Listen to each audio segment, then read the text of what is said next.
नमस्कार दोस्तों, हमारी आज की कहानी है मन को शांत कैसे करें। कभी कभी हमारा मन बहुत अशांत हो जाता है।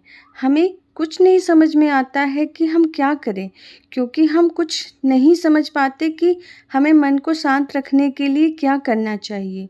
आपके साथ भी यह समस्या होती है तो इस कहानी को सुनें। एक बार एक लड़का गौतम बुद्ध के पास जाकर कहता है, मेरे जीवन में बहुत अशांति है। कृपा करके आप मेरा मार्गदर्शन कीजिए, जिससे कि मैं इस अशांति से छुटकारा पा सकूं। गौतम बुद्ध लड़के से जीवन की अशांति का कारण पूछते हैं। लड़का उत्तर देता है, अत्यधिक विचारों के कारण मेरे भीतर बहुत सारे विचार आते हैं, जिससे मेरा मन अशांत रहता है। बुद्ध मुस्कुराते हुए कहते हैं, ऊपर आकाश की ओर देखो और बताओ कि तुम्हें सूर्य दिख रहा है। लड़का ऊपर देखता और कहता है, धूप दिख रहा है। बुद्ध उससे पूछते हैं कि अगर तुम लगातार धूप में खड़े रहोगे तब क्या होगा। वह कहता है, मुझे अत्यधिक गर्मी लगेगी और शरीर में बेचैनी होगी। बुद्ध लड़के से कहते हैं कि अगर धूप में खड़े रहने से तुम्हें गर्मी लगती है तो इसमें दोष किसका है, सूर्य के ताप का या तुम्हारा।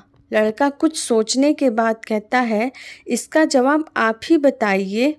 बुद्ध कहते हैं, सूर्य का काम है ताप देना और ताप का काम है गर्मी लगना। ऐसे में तो दोष तुम्हारा ही है कि तुम धूप में जाकर खड़े हुए, जिससे कि तुम्हें गर्मी लगी।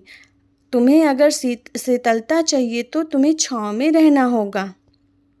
ठीक इसी तरह चंचल मन का भी स्वभाव होता है कि विचारों और भावनाओं को जागृत करना। विचार क्षण भर के लिए होते हैं, लेकिन विचार से पैदा हुई भावनाएं देर तक टिकी रहती हैं। लेकिन यह तुम्हें निर्णय लेना है कि तुम्हें विचार और भावनाओं के साथ चलना है या अलग दिशा बनानी है। बुद्ध कहते हैं, मन को शांत करने के लिए तन के आयाम पर काम करना सबसे आसान तरीका है। शरीर के स्तर पर हमारी कामेंद्रियां और ज्ञान इंद्रियां, कर्म इंद्रियां कर्म और ज्ञान इंद्रियां ज्ञान से जुड़ी होती हैं। इससे हम अपनी संवेदनशीलता को बढ़ा सकते हैं, यानी हम जो भी काम करें उसे आनंद के साथ करें। मन के आयाम से हटकर तन के आयाम पर जाने से ही तुम्हारा चित्त शांत होगा। ऐसा करने से तुम मन के आयाम से हटकर शरीर के आयाम पर आ जाओगे, ठीक उसी तरह जैसे तुम धूप से हटकर छांव में आ सकते थे। मन के आयाम से हटने पर तुम्हारी जागरूकता तन पर आ जाएगी। जब तुम तन के आयाम पर काम करोगे तब तुम्हारा चित्त शांत होगा। इसलिए हर काम को तन के आयाम पर करने से मन स्वतः शांत हो जाता है। लड़का बुद्ध से कहता है, अपने भीतर के सुर को कैसे सुने। बुद्ध कहते हैं, किसी शांत स्थान पर रहकर जहाँ शांति हो तब अपनी आंखें बंद करो और मन के भीतर चल रहे शोर से हटकर भीतर के सुर को सुनने की कोशिश करें। सुर निरंतर चलता रहता है, लेकिन बाहर के शोर के कारण तुम अपने मन के भीतर चल रहे सुर को नहीं सुन पाते हो।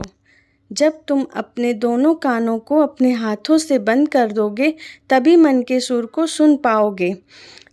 अशांति से दूर हो जाओगे और तुम्हारा मन शांत हो जाएगा। दोस्तों, हमारी आज की कहानी अच्छी लगी हो तो चैनल को लाइक करें और सब्सक्राइब करें।